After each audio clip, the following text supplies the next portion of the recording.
Mari. Saya je. Boleh Ziad. Okey, teruskan. Bismillahirrahmanirrahim. Bismillahirrahmanirrahim.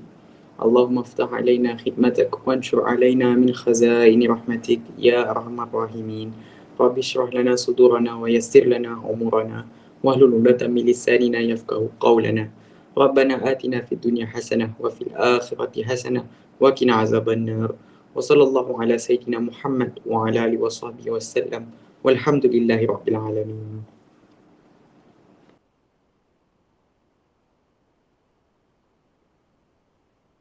Okey, amin. Alhamdulillah. Alright, so kita terus laju je tau. Okey, so yang ini ni adalah soalan struktur. So saya laju saja sebab saya dah bagi soft copy ni pada awak. Saya rasa ada yang dah salin pun jawapan dia.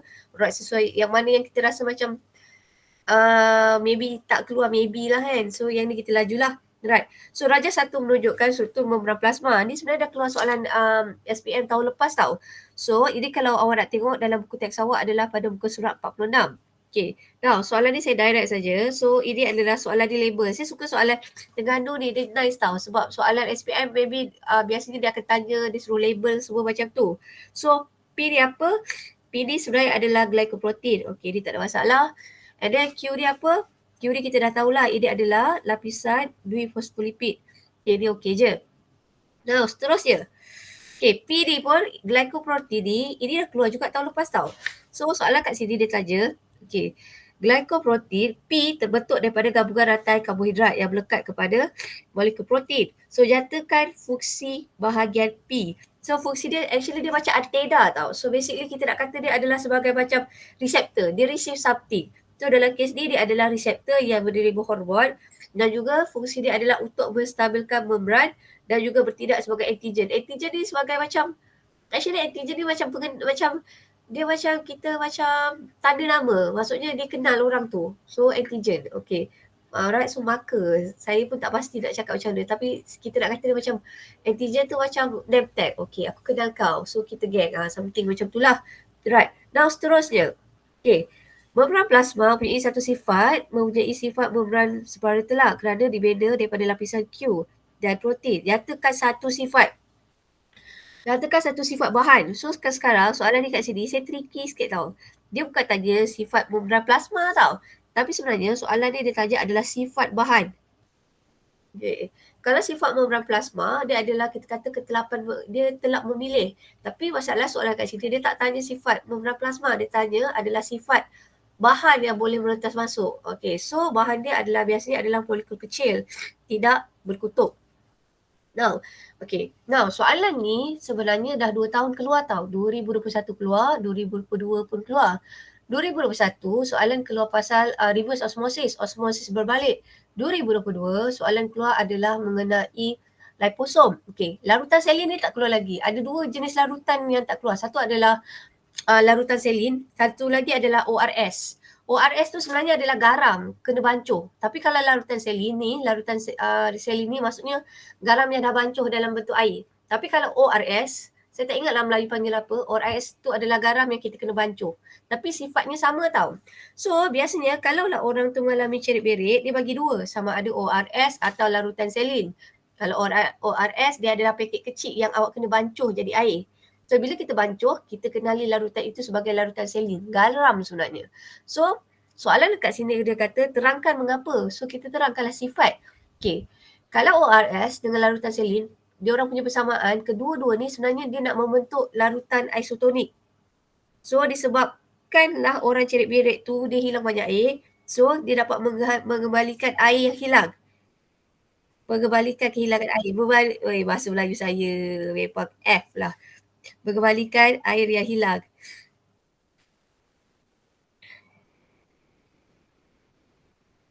So bila dia mengatakan air yang hilang, so basically pesakit tu mengalami perhidratan. Maksudnya cukup air lah badan dia. Right, so dia tak ada masalah. Ini 5 markah, kita terus laju. Dia tak payah. Ini you guys dah tahu, so kita tengok yang ini. Now, Rajah 2.1 menunjukkan tindakan enzim X ke atas satu substrate, which is maltosa. Now, kalau soalan dia dah bagi awak substrate, awak tak boleh jawab dia enzim saja tau. So kalau dia dah bagi substrate, Okay, kalau soalan tanya kat sini, jatakan nama enzim X. So basically you guys kena namakan dia lah. Kalau lah dia maltosa, enzim tu namanya maltase. Kalau dia laktosa dia adalah lactase. Okay, ada soalan Kelantan tu saya suka tau. Soalan Kelantan tu dia ada satu soalan tu, dia kata budak ada satu susu tu adalah kita kata lactose intolerance. So apa bestnya susu tu? Dalam susu tu dah ada enzim. Maksudnya susu tu enzim tu susu tu dah boleh ada enzim lactase yang boleh mencerdakan laktosa itu kepada glukosa dan juga galaktosa. So soalan yang Kelantan tu awak try tengok. Yang tu cantik iaitu lactose intolerance. So itu soalan aplikasi tau. Now, apakah molekul P? Molekul P adalah glukosa. Okay, right. Now, nyatakan ciri enzim.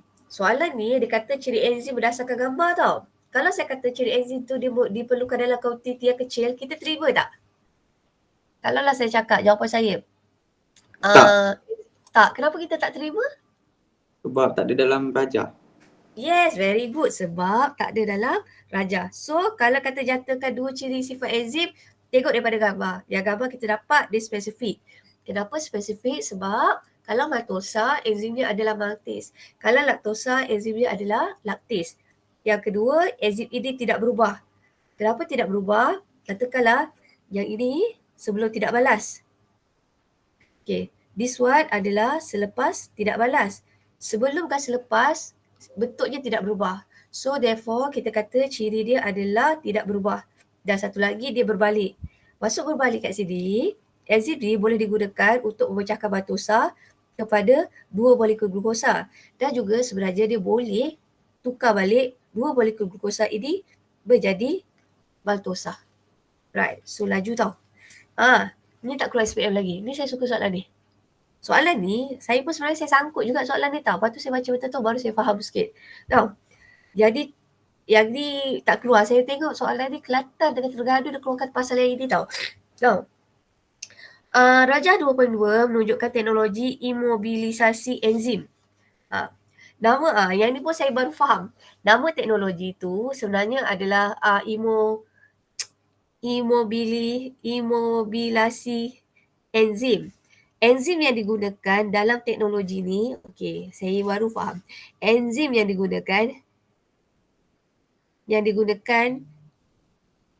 dalam teknologi ni kita panggil dia adalah enzim tersekat gerak.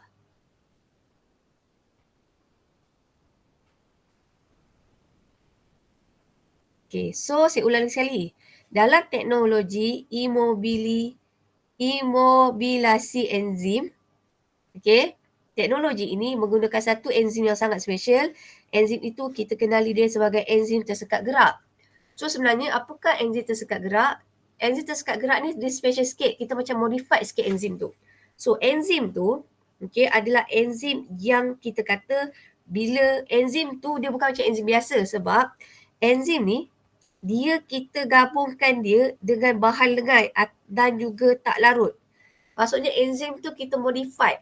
Kalau macam awak belajar kimia, kita macam ada alloy. Logam tu dah campur dengan benda asing. So dalam kes ni kita nak bayangkan kan, enzim tu kita pergi campur dengan dua benda. Satu adalah bahan yang lengai dan tak larut. So apa kesannya bila kita letak enzim tu dengan bahan yang lengai tak larut, dia jadi special sikit. Special dari segi apa? Special dari segi dia meningkatkan rintang. Apakah yang dia masukkan sebagai meningkatkan rintang? Enzim tu dia tahan perubahan suhu dan juga pH. Maksudnya kan biasanya enzim dia boleh bertindak balas dengan kita kata dengan maksimum. Okey, apabila pH itu optimum dan suhu itu optimum. Okey, dia ada certain suhu. Kalau pH kita nak bayangkan pH yang diorang suka adalah 7. Kalau suhu kita nak bayangkan suhu yang diorang suka adalah lebih kurang 37 darjah Celsius. Okey. Tetapi kalau kita pakai enzim tersekat gerak, katakanlah kalau pH itu jatuh sikit, terlebih asid sikit ataupun dia terlebih alkali sikit ataupun suhu tu rendah sikit atau suhu tu naik sikit, dia tetap tidak balas itu adalah pada tidak balas maksimum. Itu yang kita masukkan sebagai dia dapat meningkatkan rintang. Maksudnya dia tahan terhadap perubahan suhu dan juga perubahan pH. So yang ini belum lagi keluar. Yang ini special. Okay, so ingat tau. Jadi kalau tak keluar trial, maybe keluar SPM. Mana tahu kan rezeki. Okay, cuba jot down. Ini benda baru. Okay, seterusnya. Ini pun tak keluar lagi SPM tau. So untuk soalan soalan form 5 tajuk bab 2 ni struktur daun ni dia tak keluar lagi tau. 2021 tak keluar, 2022 pun tak keluar. Okay, now daun ni dia sangat special tau. So bila dia sangat special memang ada satu tajuk hanya untuk pasal daun je. So kalau kita cerita pasal daun, just ingat roughly tau. So relax je tau. Kalau tak keluar soalan struktur atau esei, soalan kertas satu insyaAllah keluar lah. So kita nak tengok dia punya struktur saja. Okay, so sorry tau hari ni saya je bercakap. Okay, daripada atas, kita tengok dari atas tau. Bahagian paling atas which is yang transparent ni, ini kita panggil dia adalah sebagai cuticle. Right. Kemudian kita turun kat bawah, kita ada satu nama bahagian sel tu namanya adalah epidermis atas. Lepas tu, yang bawah ni sebenarnya, yang ini adalah RD sebenarnya adalah sel basofil. Kalau sini bawa sel basofil apa? Ingat tak? Palisade. Sel basofil palisade. Okay, awak ingat satu tips tau. Asalkan sel tu namanya adalah basofil, tips dia satu tau.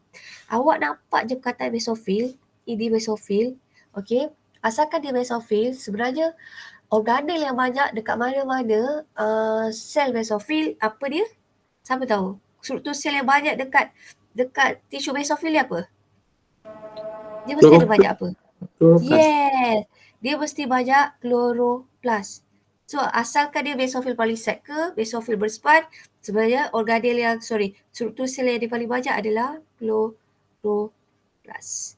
Cuba basofil berspan, kalau soalan tanya bandingkan antara basofil berspan dan palisade, basofil palisade chloroplastnya adalah lebih banyak berbanding basofil berspan.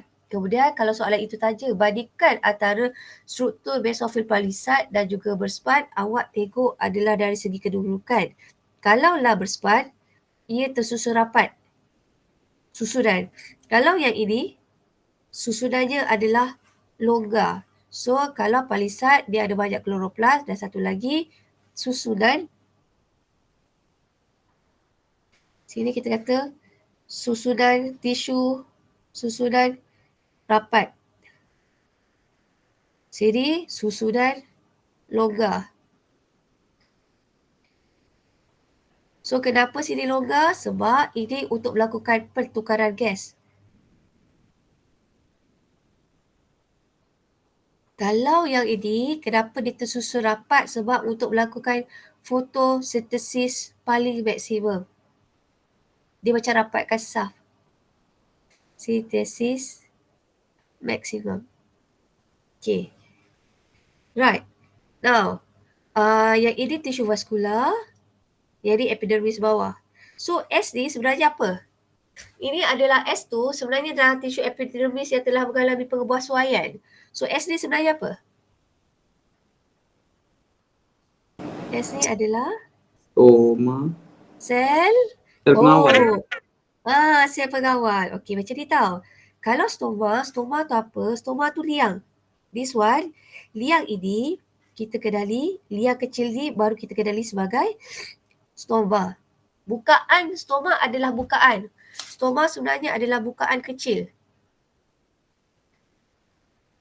So yang nak kawal bukaan itu besar ke kecil ke, buka tutup, itu adalah kerja sel pengawal. Okay. Right. So, kita tengok soalan. Namakan corak susunan daun. Corak susunan daun ni kita panggil dia adalah mozaik. Apakah yang masukkan mozaik? Mozaik tu maksudnya dia bukan tersusun macam ni. Dia tersusun bersepah. Kebal. So itu yang kita panggil dia adalah sebagai mozaik. Sekejap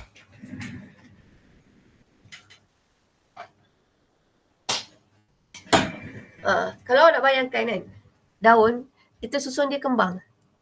This one, dia kembang. Ini yang kita panggil dia sebagai mozaik. Allahu Akbar. Alamak, anak saya punya Lego. Nanti dia pasang balik. Macam ni kan. Dia macam tidak berlapis, dia macam kembang. So bila dia jadi mozaik macam ni, bentuk dia mozaik, so kita kata dia dapat menyerap cahaya matahari maksimum. Semua kena. Dia bukannya macam, dia tak overshadow antara satu sama lain, dia macam ni. Buka, terbuka. So ini kita kata dia adalah untuk apa? Supaya daun itu dapat menerima cahaya matahari optimum. So therefore semua daun itu dapat menjalankan proses fotosintesis. Is it okay? Boleh tahan lagi? Boleh. Relax macam last minute dah ni, tapi hati saya tak sedap je. Alright, thank you.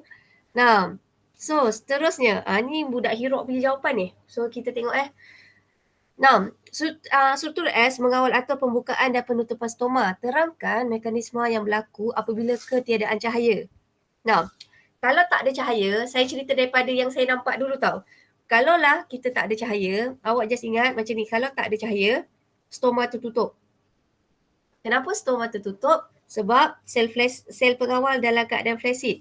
Kenapa sel pengawal dalam keadaan flasid? Sebab molekul air, ayat dia sebenarnya sebab molekul air meresap keluar. Kenapa dia meresap keluar? Sebab sel pengawal tidak melakukan fotosintesis.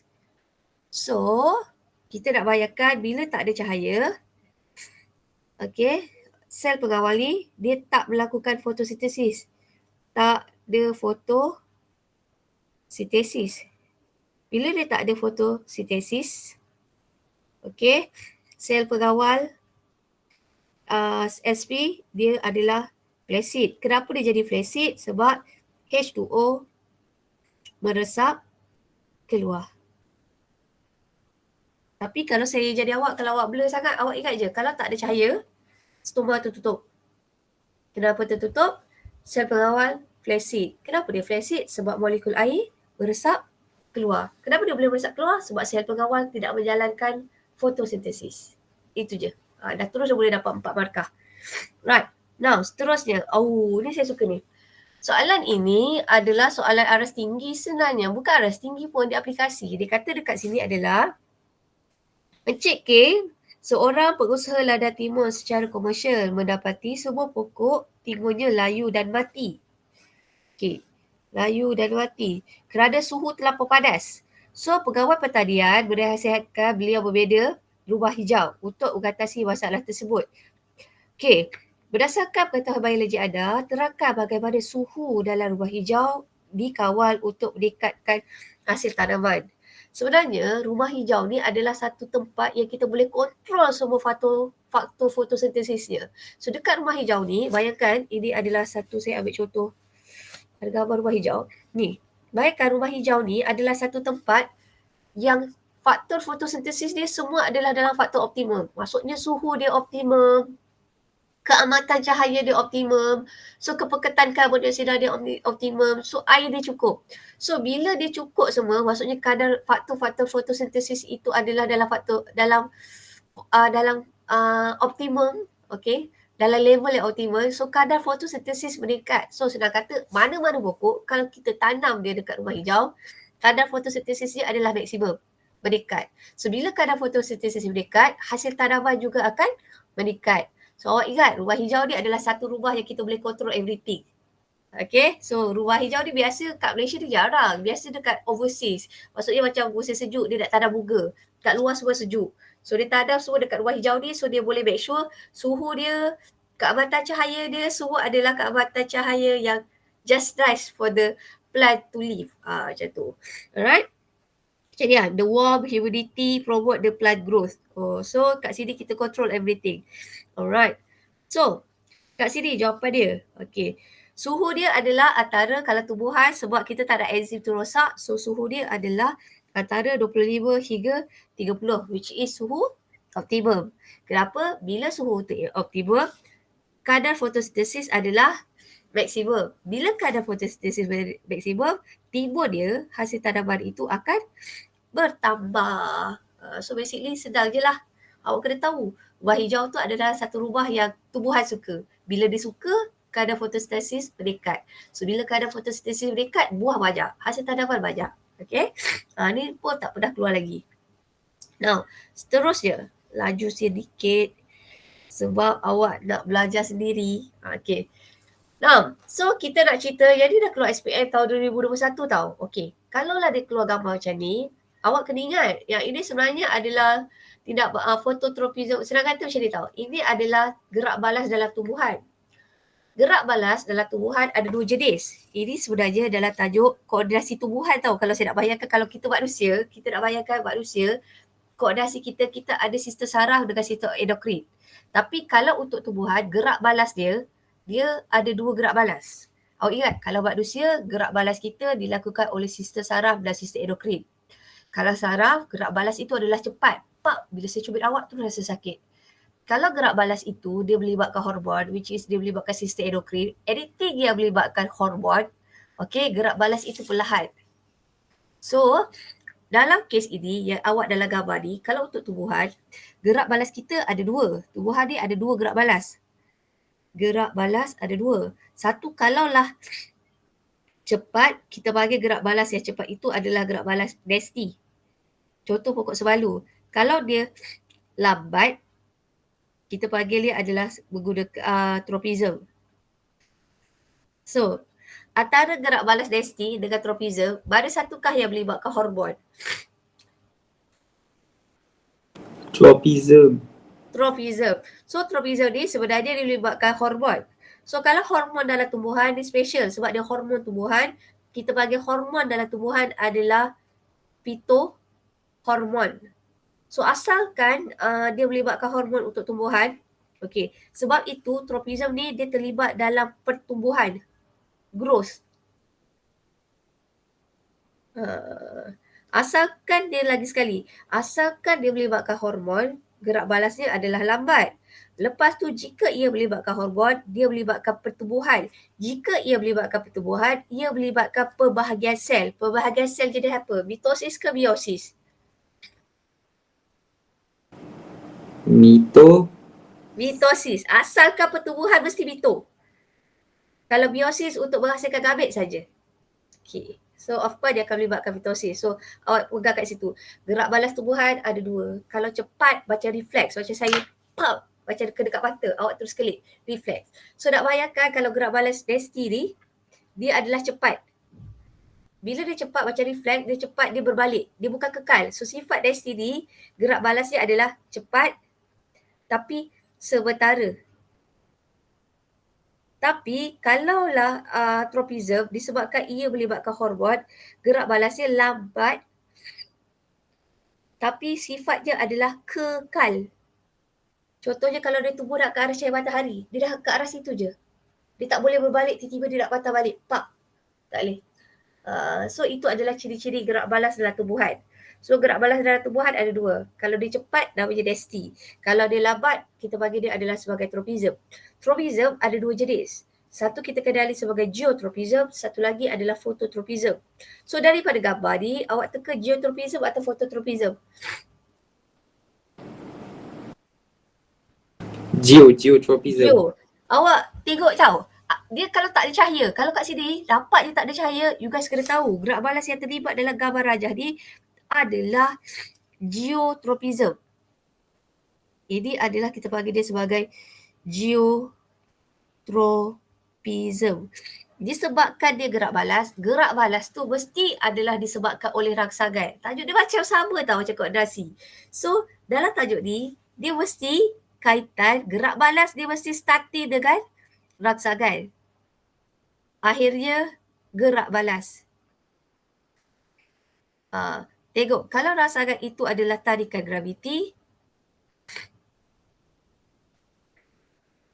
nama gerak balas itu adalah geotropisme. Tapi tak boleh cakap geotropisme saja. Kita kena cakap ada perkataan positif. Kalau suka ke arah rangsangan, jika ia suka ke arah rangsangan. Kalaulah dia menunjukkan positif, suka rangsangan, kita kata sebagai positif. Kalau dia tak suka, katalah dia tak suka rangsangan, tak suka, kita kata adalah sebagai tak suka, negatif. So, kalaulah untuk geotropism, siapa suka rangsangan geotropism? Pucuk ke akar? Akar. Akar, of course akar. So kalau akar, kita bagi dia sebagai geotropism positif. Kalaulah untuk pucuk, kita panggil sebagai phototropism negatif. Sampai sini okey? Cik korang mesti dah tempu ni. Sikit je. Bio dia macam bercabar sikit lah. Advert seronok sikit. Sebab advert dia Itu phototropism, jauh. geotropism. Macam mana? Oh no, Yang salah lah. Aduh, terima kasih. Geotropism. Sabar Tambah semua, tambah. InsyaAllah ini semua adalah hibah je, okay? Now, so jatuhkan faktor yang menentukan taburan hormon adalah tarikan graviti. Alright. Now, seterusnya. Oh, ini budak ni jawab. Okay, ni cahaya. Okay. Awak jangan jawab prediksi macam ni tau. Sebelah cahaya, sebelah graviti. Kalau budak ni buat jawab macam ni, pak, kosong. Sebab dia betul, ini salah. Wrong cancel right. So, dia dapat kosong. So, dekat sini kita tengok. Berikan satu fungsi hormon oksin pada buah jagung adalah untuk menggalakkan perkembangan buah ataupun menggalakkan pertumbuhan tanaman. Okay, either way, satu markah. Okay, this one. Ini adalah daripada buku teks tau. Which is buku teks, tak ingat lah aku surat berapa. Okay, so daripada buku teks ni sebenarnya dia nak cakap apa? Kalau tumbuhan, kepekatan oksin kepekatan oksin yang tinggi, dia akan merangsang pertumbuhan. Kalau untuk akar, kepekatan oksin yang tinggi, dia akan merecat pertumbuhan. Alright, so kat situ je. Sampai sini okey? alright cikgu, okey. Okay, ni korang suka. Ini adalah mutasi. Mutasi kita ada dua jenis. Satu adalah mutasi kromosom, satu lagi adalah mutasi gen. Okay, now. Ini soalan ni macam dah keluar SPM. Apakah beza antara cry do share dan satu lagi Down syndrome? Okay. Kalau cry do share, ini adalah cry do share tau. Kalau cry do share, sebenarnya orang yang mengalami cry do share, bilangan kromosom dia tetap 46. Cry do share. Bilangan kromosomnya macam orang normal, 46. Kalau Down syndrome, bilangan kromosomnya terlebih, which is 47. Tapi kenapa cry do share dia boleh mengalami macam tak normal macam orang lain? Sebab kromosom nombor 5 dia tak cukup sifat. Dekat sini kalau kita perasan, kromosom nombor 5 dia ni kan, dia punya struktur tu hilang sikit. So senang kata, kalau cry do share dia adalah mutasi kromosom dari segi struktur. Kalau Down syndrome, mutasi kromosom dari segi bilangan. So, mutasi kromosom ada dua. Mutasi kromosom struktur, hilang pelejapan, satu bahagian gen tu hilang. Kalau Down syndrome, bilangan bertambah. Which is kalau yang ini, kita panggil dia, kalau Down syndrome, kromosom nombor 21 ni terlebih satu. Kalau macam ni Down syndrome. Bilangan kromosom terlebih satu. Bilangan kromosom 21 ada 3, ada ekstra. So kadang-kadang you guys ada dengar perkataan yang ini kalau dia terlebih satu kita panggil adalah sebagai trisomi. Terlebih satu. Kalau tak cukup sifat ada seorang je kita panggil dia sebagai monosomi. Okay. So apakah nama penyakit? Nama penyakit cry do share. Bukan Down syndrome. Kalau Down syndrome kromosom nombor 21 terlebih satu. Dia punya ciri sama macam ada mental retardation, maksudnya retard. Maksudnya dua-dua ada masalah macam tak normal lah kan.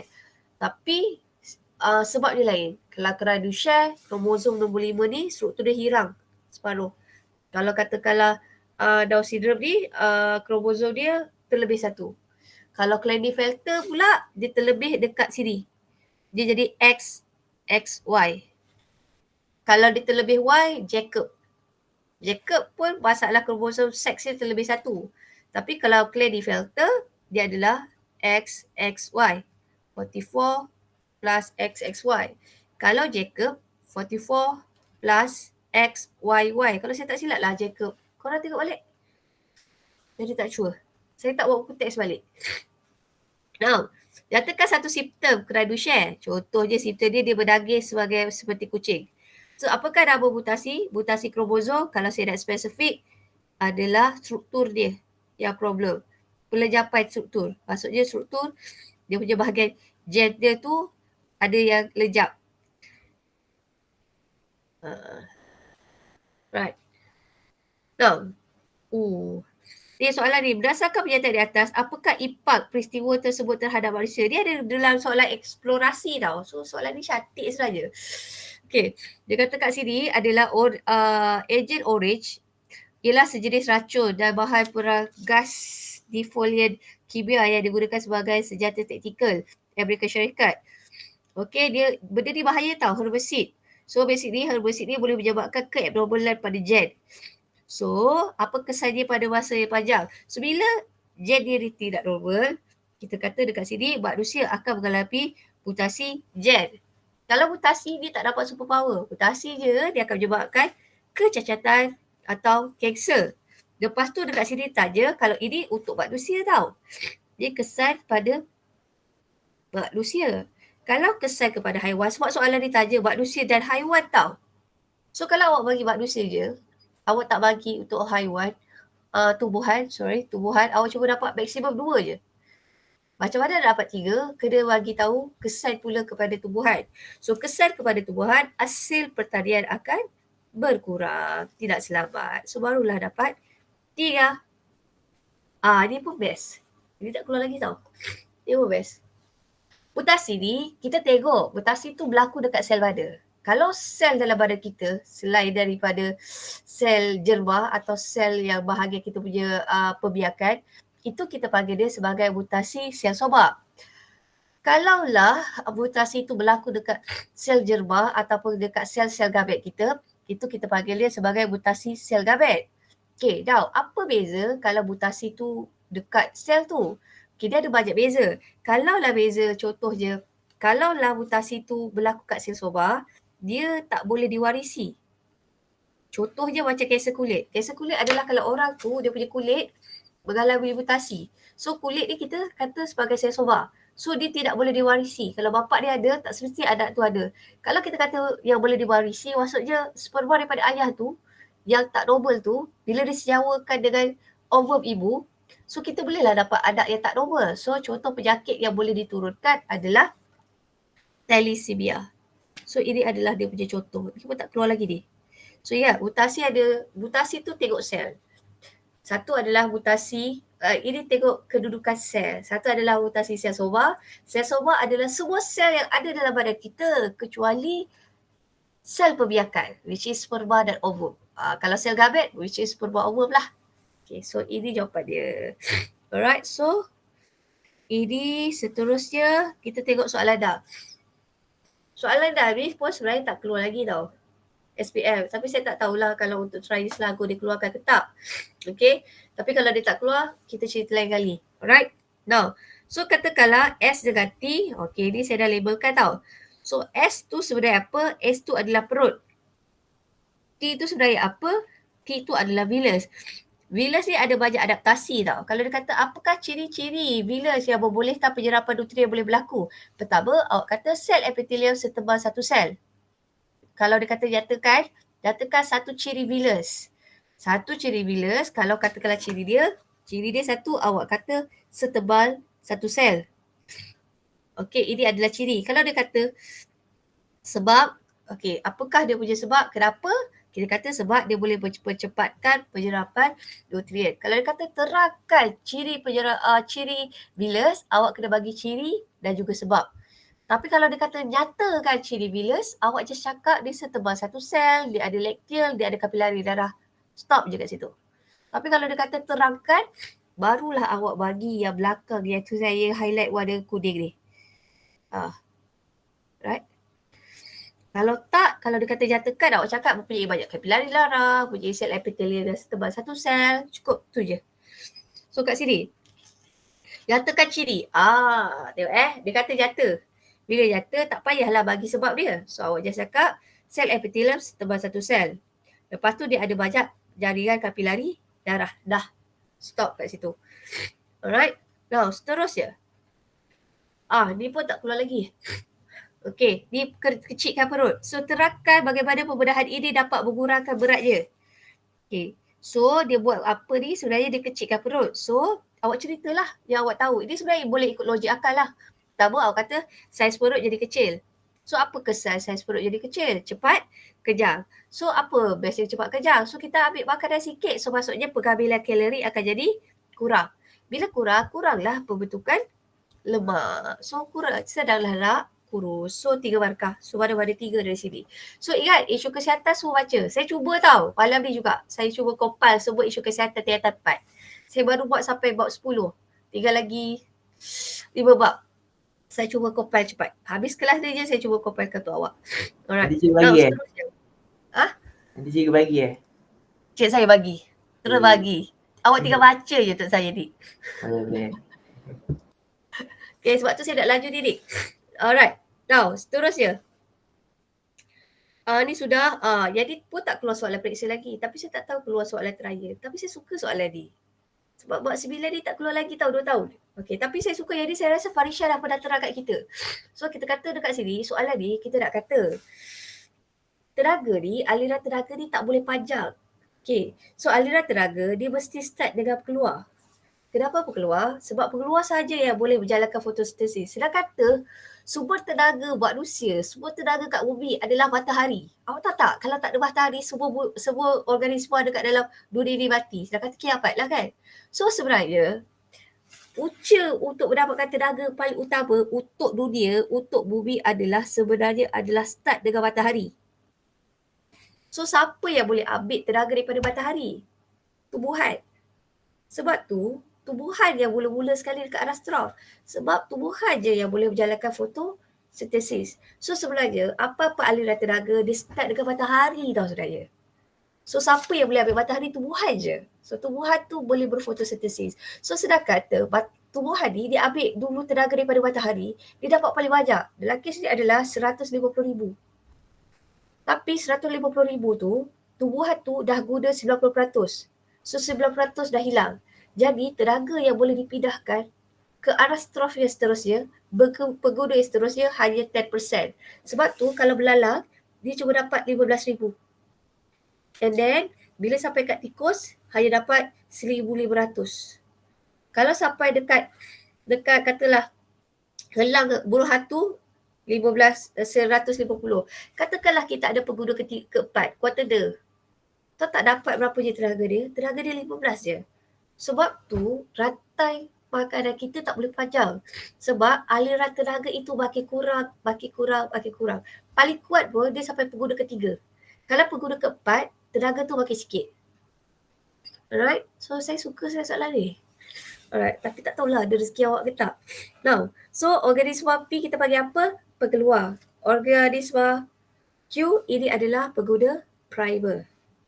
Terangkan mengapa P adalah sangat penting. Sebab P sahaja yang boleh menyerap tenaga cahaya matahari. So dia boleh, dan satu lagi P itulah menjadi sumber makanan kepada organisma lain. Dia adalah pengeluar. Okay, so ini 2 markah. Alright. So, ni saya tak payahlah terang. Ni korang tahulah. Ni formula. Ni kalau tak tahu, besok tanya Farisha. Saya rasa Farisha terang tajuk ni macam mana dia dapat. Alright. Now, seterusnya. Ramalkan apakah yang berlaku pada aliran tenaga jika arah strof ditambah. Macam saya kata, kalau kita tambah lagi satu pengguna, tenaga tu akan jadi kurang. Sebab tu dia sampai pengguna ketiga saja. Alright. Now, soalan seterusnya. Tumbuhan dan haiwan dalam rajah 7 akan mati. Okey, mengalami proses perebutan oleh organisma T. So, organisma T ni sebenarnya apa? Dia adalah pengurai. So, ni susah sikit. Kita ada nitrogen, kena hafal. Saya tahu ni tak ada pilihan lain. You have to read. So, dalam kita nitrogen ni, apa proses yang penting? Proses yang penting adalah satu adalah nitrifikasi. Dan satu lagi, amonifikasi. Sedang kata dalam kita nitrogen ni sebenarnya pentingnya apa? Kita nak unsur nitrogen. Tetapi unsur nitrogen ni kita tak boleh ambil dalam bentuk gas. Udara kita banyak gas nitrogen tau. Tapi kita tak boleh ambil. So nitrogen tu perlu ditukar dalam bentuk ion nitrat. Ion nitrat tu ada kat mana? Dalam tanah je. So dalam kita nitrogen sebenarnya adalah satu kitar yang kita tak organisma tu ambil unsur nitrogen. Tetapi nitrogen tu hanya boleh diambil jika ia dalam tanah. Which is dalam bentuk ion nitrat. So macam mana nak membentuk ion nitrat? Membentuk ion nitrat adalah daripada proses nitrifikasi dan juga amonifikasi. Right, laju. Ini pun tak keluar lagi soalan periksa. SPM, saya tak tahu lah. Sedih. Okey. Tapi saya bagi tahu lah, soalan bio, biasanya dia dah tak tanya macam dulu-dulu. Double kan, label kan. So tapi tajuk bab tulang ni tak keluar lagi tau. So tajuk ni 2 tahun tak keluar lagi. So untuk tergaduh dia keluarkan pasal sedih. Saya suka sedih. Sedih ni logik akal. Contoh tau. Dekat sedih ni sedang kata macam ni tau. Sedih ni sudah apa? Tempat tulang dating. Bahasa paling mudah. Tulang jumpa tulang adalah sedih. Tempat tulang itu dating. So macam mana tulang tu kita ikat, dia ada tisu penghubung. So kalaulah tisu penghubung yang menghubungkan tulang dengan tulang, kita panggil adalah sebagai ligamen. Ligamen hubungkan tulang dengan tulang. Awak ingat ligamen TNT. Kalau tendon, awak ingat tendon ni, saya ingat tendon ni, saya ingat macam ni tau. Sekejap Tendon saya ingat TOT. Tendon hubungkan otot dengan tulang. Kalau ligamen dia hubungkan tulang. Ligamen dia hubungkan tulang dengan tulang. LTT. So apa persamaan antara ligamen dan juga tendon? Dua-dua ini sebenarnya adalah tisu penghubung yang kuat. Okay. Now, dia nak cerita pasal sendi tau. Ini saya suka. Kalau keluar soalan ni saya suka. Okay. Awak ingat, kalaulah yang ini kat sini. Sendi ni kita panggil Excel. Macam pintu. Pintu kita cuma boleh bergerak, tak boleh bergerak semua arah. So kalau yang ini kita kata pergerakan dia adalah satu satah. Ni. Siku awak. Pergerakan dia satu satah. So awak ingat dia adalah Excel. Sendi Excel. Kalau dia boleh bergerak semua satah ke semua arah. So ini kita panggil adalah sebagai lesung. So sedang kata sendi kita boleh pecahkan kepada pergerakan. Kalau dia bergerak satu arah je, Excel. Kalau dia boleh bergerak semua arah, itu kita panggil dia sebagai sendi lesung. Soalan ni saya suka, tergaduh. Dia banyak bagi soalan perbandingan. So kalau nanti awak baca, awak cuba tengok dalam buku teks form tu semua yang bagi perbandingan. InsyaAllah keluar satu. Okay. So kat sini dia bandingkan antara dua jenis sendi. Satu ni kita bagi dia sebagai sendi Excel. Jadi beza dia kat sini adalah dari segi pergerakan. Sini pergerakan satu satah. Ataupun saya nak cakap dia adalah 180 darjah. Kalau ni semua satah adalah 360. Tak. Semua arah. Semua satah. Jadi contoh dia adalah sendi lengan. Sini adalah sendi bahu. Okay, dah. Tak laju saja nak bagi awak rehat.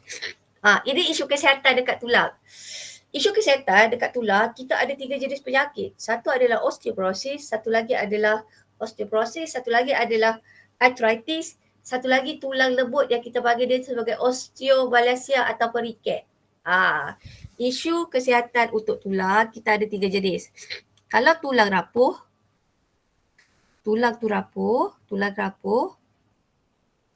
kita bagi dia sebagai osteoporosis tau. Kalau tulang lembut, kalau untuk dia tulang lembut tapi dia untuk dewasa dengan kakak-anak nama dia lain tau. Kalau dewasa, orang yang tulang lembut ni kita panggil dia sebagai osteomalacia. Jap. Osteomalacia. Betul tak? Oi, jap. Betul. Alright. Osteomalacia tau.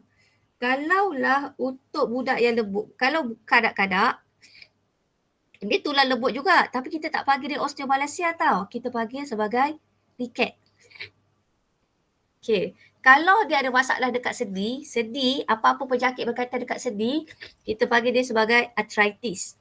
Arthritis ni kalau untuk saya cerita hari ni untuk awak punya buku teks je. Kalau sendi dia, dekat sendi kita ada berdali tau. Kalau berdali tu haus, namanya adalah osteoarthritis. Osteoarthritis adalah disebabkan dekat kita dah kata sendi kita mesti ada pelicin. So osteoarthritis ni adalah disebabkan pelicin dia atau kita panggil dia berdali synovial kurang. Bila dia kurang, dia menyebabkan tulang tu gilu tau. Bila nak gerak tu sakit. Sebab tak ada pelicin. Okay. So dekat sini, berdasarkan pengetahuan anda, apakah kesan kekurangan berdali M? Okay. Saya tak tengok. Ni sepatutnya tak payah. So, geseran antara tulang akan berlaku. So, akhirnya tulang menjadi rawan, menjadi haus dan sukar melakukan pergerakan. Okay. Right. Okay, soalan ni. Okay, dia kata soalan ni, dia tanya pasal cadangan nutrien yang sesuai. Bila dia kata nutrien adalah, contohnya adalah kalsium, fosforus dan juga vitamin D. So, kalau dia kata cadangkan, dia dua markah kan? So, awak bagi contoh nutrien dan sebab dia. So, sebab dia adalah untuk membina tisu baharu dan meningkatkan jisim tulang. Alright. So, seterusnya. Okay. Jadi ada keluar tak? Awak rasa? Jadi, saya just baca macam ni je tau. Saya tak ambil yang ni kot. Saya nak ambil satu Kelantan punya kejap. Okay, yang ini. Okay. Sistem pertahanan badan. Tak apalah, saya cerita habis ni. Sistem pertahanan badan kita sebenarnya ada 3. Yang dah keluar soalan SPM adalah pasal-pasal keimunan. Kita nak bayangkan macamlah orang berperang. Kalau kita perang, kita ada sistem pertahanan badan pertama. Kalau dah lepas sistem pertahanan badan pertama, dia akan sistem pertahanan badan kedua. Last kali adalah sistem pertahanan badan ketiga. Now, sistem pertahanan badan kita yang pertama, kita nak bayangkan patogen tu tak masuk lagi dalam darah. Dia baru kat luar. So, sistem pertahanan badan kita yang pertama ni maksudnya dia defense tau. Dia tak nak bagi masuk dalam salur darah. So, sistem pertahanan badan kita yang pertama, dia melibatkan, kalau kat sini, dia melibatkan enzim namanya adalah lysosome. So, lysosome ni ada dekat mana? Air mata, air liur, mucus dan juga peluh. Sebab soalan dekat sini dia tanya, terangkan mekanisme dalam rajah. Kenapa air mata tu bagus? Sebab dalam air mata ada enzim lysosome. So, kita kata mekanisme ini, mekanisme apa? Mekanisme pertahanan badan kita yang pertama. Alright. So, kalau nak baca lebih, saya ada bagi nota, nanti awak tengok. Kita ada sistem pertahanan badan pertama, kita ada sistem pertahanan badan kedua dan sistem pertahanan badan kita yang ketiga. Yang ketiga tu melibatkan antibody. Okay, bila melibatkan antibody, dia akan melibatkan peperangan antara antibody dan juga antigen. Bila kita perang, kita menang, peperangan antara antibody dengan antigen tu menang. Bila kita perang, kita kebal. So, kebal itu kita panggil dia adalah sebagai keimunan. So, keimunan dia mesti ada kaitan dengan antibody. Nampak tak? Ini pun antibody. Asalkan keimunan, sebenarnya keimunan dia melibatkan mekanisme pertahanan badan kita yang ketiga. Kenapa saya kata ketiga? Sebab dia melibatkan antibody. Okay. Now, keimunan awak tengok. Kalau dia, asalkan dia cocok saja, itu adalah buatan. Kalau dia tak cocok, kita panggil dia adalah sebagai semula jadi. Right, so yang ni you just baca sendiri. Yang ni tengok je nota ni, baca ni. Okay, alright. So kita teruskan yang lain. Ni sistem pertahanan badan kita yang kedua. Okay, sistem pertahanan badan kita kedua, dia adalah demam, fagositosis dan juga radang. Okay, ni tak ada masalah. Jadi boleh tengok buku teks. Right, so yang ni kan, sifat dia ni, ciri dia ni adalah this one. Di sini. Sifat ni dalam konteks. Sel fagosit akan berhujungkan kaki palsu macam amoeba. Lepas tu dia bentuk satu gelungan macam ni. Namanya adalah fagosom. Bila dah bentuk fagosom, lysosom pula datang. Lysosom akan hasilkan enzim lysosim. Dia pecahkan. Lepas tu benda yang baik dia akan serap. Benda yang tak baik dia akan bebaskan. So ini kita bagi dia sebagai fagositosis. Right? Teruskan. Now, isu kesihatan kalau untuk bahagian sistem pertahanan badan adalah HIV. Ini isu kesihatan dia. Jadi nanti saya bagi. InsyaAllah doakanlah. Boleh. Ya, okay, ini isu kesihatan dia. Kalau bab 11. Right. Okay. Ini boleh tengok sendiri. Okay, satu ni susu ibu. Kalau susu ibu, antibody tu daripada ibu, kita kata keimunan pasif semula jadi. Bukan buatan. Kenapa kita tak kata dia sebagai buatan? Kenapa mesti semula jadi?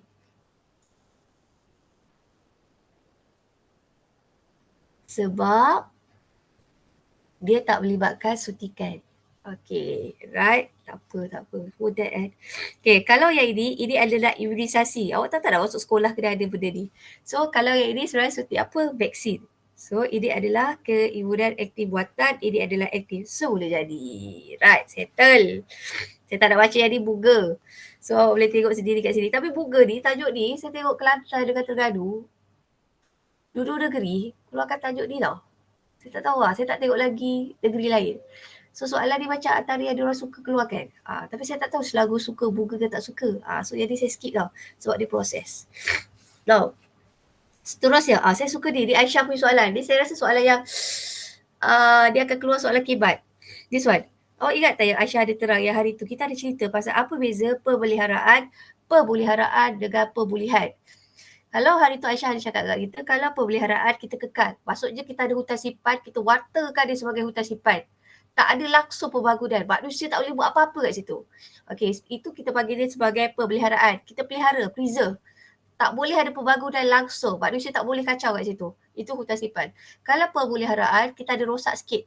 Kita baik pulih. Contohnya taman negara. Kita modify sikit, kita jadikan dia sebagai taman negara. Tapi kalau pemulihan, dah rosak habis. Contohnya dah gondol semua tak ada. So kita buat apa? Kita pulihkan balik. Dan biasanya pulihkan balik dengan cara apa? Kita tanam pokok. So tanam pokok tu sebenarnya bila kawasan tu dah gondol semua, so keadaan itu sebenarnya kita panggil pemulihan. Maksudnya dah habis. Kesian kat situ. Alright, so baca yang ni tau. Pemulihan ni. Kalau ada rezeki awak, insyaAllah. Right. So dekat sini, dia tanya kat sini apakah kepentingan usaha penanaman semula tau. So kat sini sebenarnya kebaikan tanam pokok. Okey, saya dah beritahu awak. Esei bab 11. Esei 11 ni sebenarnya ikut logik awak tau. Awak rasa logik. Kalau dia kata apa macam mana nak meningkatkan WhatsApp awak, awak kata kempen pun boleh. Gotong royong pun boleh. So basically yang macam BM awak punya, saya nak cakap apa, BM awak punya oral tu, awak boleh masukkan sekali dalam tu. Alright, kalau keluar soalan tu, ikut logik awak. Tulis je. Esei, the thing pasal esei, dia tolak markah. Awak goreng je apa banyak awak boleh goreng. Goreng lah panjang mana. So kita tak penalty kalau tiba-tiba atas tu salah bawah betul. Kita baca je semua. So esei, kalau boleh tolonglah esei. Goreng je lah. Esei bab 11 ni goreng je lah. Okay, saya janji saya tak marah awak punya esei yang berapa tu. InsyaAllah saya janji. Goreng je. Last goreng. Okay. Awak 2 kali je lagi nak jawab bio. Trial, lepas tu dah SPM. Lepas tu dah tak ada dah lagi. Alright. So basically 2 kali ni je jawab. So all out je. Now, ini pun tak keluar lagi amalan berkonsepkan teknologi hijau. Saya suka ni. Rupanya dia lain. Macam ni. Ekoenzim, baja, folia, tepung dan juga biogas ni sebenarnya semua adalah daripada sisa-sisa. Cuma kalau sisa tu daripada buah-buahan, kita buat ekoenzim. Ekoenzim ni adalah untuk sabun cuci pinggan. Tapi kita tak suka pakai ekoenzim ni sebab kalau saya suka basuh pinggan banyak buih. Ekoenzim ni, dia boleh jadi sabun basuh pinggan, dia tak banyak buih. Warna dia tak cantik. Tapi sebenarnya dia sangat bersera alam. Tidak mencemarkan alam. Okay. So senang kata, kalau sisa-sisa buah-buahan tu kita simpan, boleh jadi apa? Ekoenzim. Kalau sisa-sisa dapur, contohnya macam awak siang ikan, apa-apa benda-benda tu semua kan, itu kita boleh buat baja folia. Boleh buat baja. So baja tu adalah elok untuk sebagai penggalak pertumbuhan sayuran. Okay. Kalaulah pupuk organik, contohnya macam kelapa sawit. Tahu tak, saya rasa dulu Harta Lengah dia pakai biogas tau. Bahagian kelapa sawit yang tak guna tu, dia kumpulkan untuk jadi biogas. So biogas ni adalah pepejal-pepejal organik. Contohnya macam tumbuh-tumbuhan, bahagian pokok kelapa sawit yang dia tak gunakan. Alright. So, kenapa bestnya biogas ni? Sebab kita tak bergantung kepada petroleum tau. Alright. So, kita guna sumber yang boleh diperbaharui. Tau. Ketiga adalah bioplastik. Bioplastik ni adalah plastik tu kita buat daripada kulit pisang. So, basically sebenarnya kita boleh makan benda tu sebab dia adalah daripada semula jadi. Dan baiknya plastik daripada bioplastik ni, dia boleh terurai. So dia tak merosakkan alam sekitar. So yang ini pun tak keluar lagi ni sebenarnya. Dia semua menarik lah. Alright. So last kali. Okay, kalau keluar soalan macam ni. Awak just ulas. Nampak tak macam ni kan? Dia kata ini adalah tonggak hijau tau. Hijau punya dasar teknologi hijau. Kita ada 4. Sati. Sosial, alam sekitar, teknologi dan juga ekonomi. So basically kalau keluar soalan macam ni, sosial tengok nampak tak? Bunyi macam bahasa Melayu je. Pertama sosial awak buat apa? Macam dari segi sosial buat kempen. Tapi terangkan, kempen tu pasal apa? Kempen tu adalah pasal kepentingan menjaga alam semula jadi. Kemudian, dari segi ekonomi. Ekonomi ni kita buat apa? Kita jual barang kitar semula. Dan juga kita galakkan orang beli barang kita 10. Contoh, kalau orang tu beli barang kita 10 banyak, kita bagi diskaun.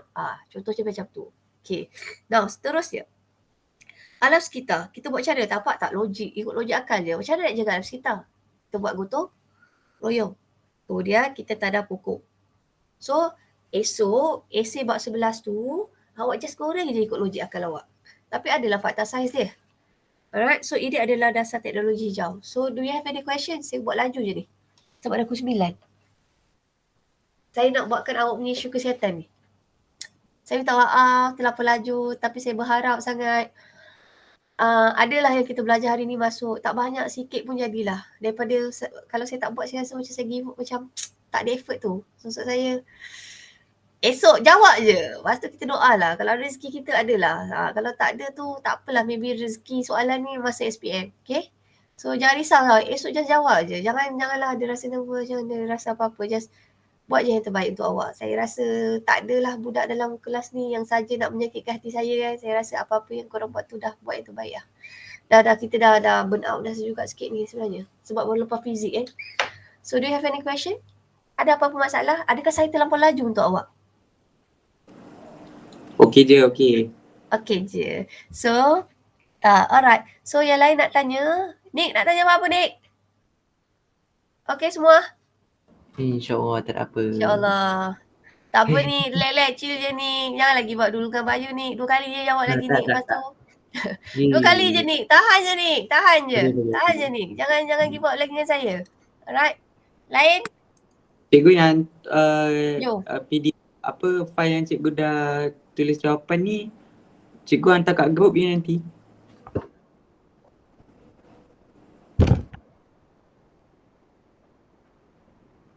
Oh yang ini ke? Yang saya contek-contek pakai highlighter ni?